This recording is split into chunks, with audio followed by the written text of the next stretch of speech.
একটি আধুনিক মানের মসজিদ ও মাদ্রাসা একসঙ্গে কিভাবে ডিজাইন করা যায়।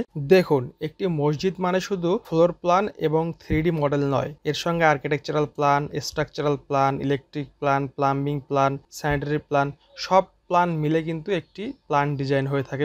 হ্যালো, আসসালামু আলাইকুম, আপনাদেরকে স্বাগত জানাই আমাদের নতুন একটি প্রজেক্টে। একটি আধুনিক মানের মসজিদ ও মাদ্রাসা একসঙ্গে কিভাবে ডিজাইন করা যায়, অথবা একটি মসজিদ কিভাবে সুন্দর করে প্ল্যান ডিজাইন করা যায়। এর আগে কিন্তু আমরা সারা বাংলাদেশে অনেকগুলো মসজিদ এবং মাদ্রাসার ডিজাইন করে দিয়েছি, যেগুলোর ভিডিও আপনারা আমাদের চ্যানেলে পাবেন। তো আজকের এই মসজিদ ও মাদ্রাসাটির 3D ডিজাইনটি আমরা কিভাবে সাজিয়েছি এবং এটির ডিটেলস নিয়ে আলোচনা করব। এই মসজিদটি আমরা ডিজাইন করেছি খুলনা জেলার এক ভাইয়ের জন্য। তিনি তার গ্রামের বাড়িতে একটি মসজিদ স্থাপন করবেন, কিন্তু তার রিকোয়ারমেন্ট ছিল তার মসজিদের সাথে যেন উপরতলাগুলোতে তিনি মাদ্রাসা স্থাপন করতে পারেন, অর্থাৎ মসজিদ এবং মাদ্রাসা তিনি একই সঙ্গে স্থাপন করার পরিকল্পনাটি আমাদেরকে জানান। তো তার সঙ্গে বেশ কিছু প্ল্যান আদান প্রদান করার পরে শেষমেশ আমরা এই প্ল্যানটি কিন্তু ফাইনাল করেছি। দেখুন, একটি সুন্দর স্থাপনার জন্য কিন্তু একটি প্ল্যানই যথেষ্ট নয়, বেশ কিছু প্ল্যান করার প্রয়োজন হতে পারে। মানে একটি প্ল্যানে কিন্তু ফাইনাল অনেক সময় হয় না। তো আমরা কিন্তু এই ক্ষেত্রে যা করি, অনেকগুলো প্ল্যান দেওয়ার পর সব রিকোয়ারমেন্ট ফুলফিল হলেই কিন্তু সেই প্ল্যানটি ফাইনাল করে থাকি।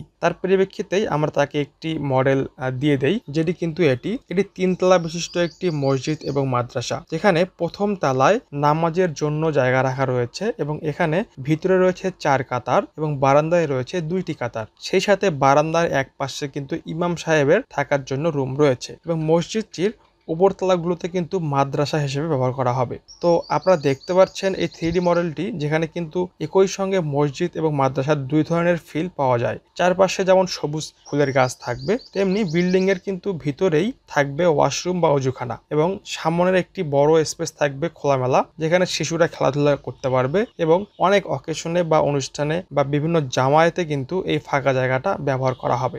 আপনি চাইলে আপনার এলাকাতেও কিন্তু এরকম একটি সুন্দর মসজিদ বা মাদ্রাসার ডিজাইন করতে পারেন। সেজন্য স্ক্রিনে দেখা নাম্বারে আমাদের সাথে যোগাযোগ করতে পারেন এবং বাংলাদেশের যে কোনো প্রান্ত থেকে কিন্তু আপনি এই ধরনের ডিজাইন নিতে পারেন। তো চলুন এই মসজিদটির আরো একটু ডিটেলস আমরা জেনে নেই।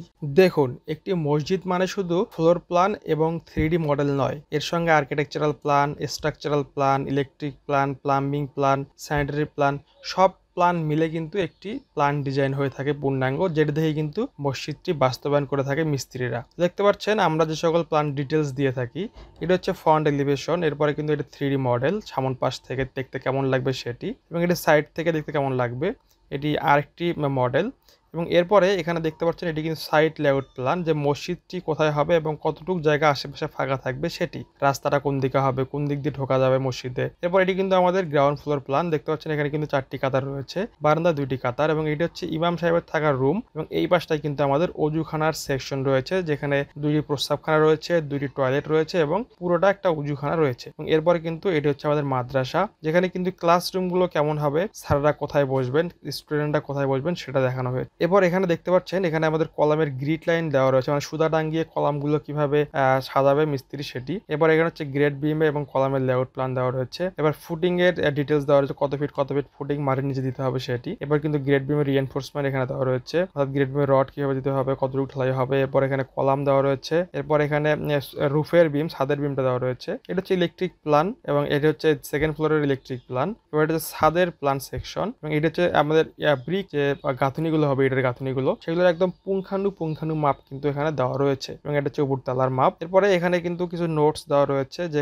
খারাপগুলো কিভাবে তৈরি করতে হবে সেগুলো, দরজা জানলার মাপগুলো কেমন হবে, কোন রেশিওতে কোনটা ঢালাই দিতে হবে সেটি, এটি সেপটিক ট্যাঙ্ক, এবং এখানে কিছু নোটস দেওয়া রয়েছে, যে নোটগুলো দিয়ে কিন্তু মিস্ত্রিরা কাজ করতে পারে। তো এভাবে কিন্তু আমরা প্ল্যান ডিজাইনগুলো দিয়ে থাকি। আপনার চাইলে কিন্তু আমাদের কাছ থেকে সম্পূর্ণ একটি প্ল্যান ডিজাইন অল্প খরচে নিতে পারেন। তো এই ছিল আজকের ভিডিও ভালো লাগলে শেয়ার করে দেবেন এবং কমেন্ট করতে অবশ্যই ভুলবেন না, এবং মসজিদের প্ল্যান ডিজাইনের প্রয়োজন হলে অবশ্যই যোগাযোগ করতে পারেন। ভালো থাকবেন, দেখা হচ্ছে পরবর্তী কোনো ভিডিওতে নতুন কিছু নিয়ে।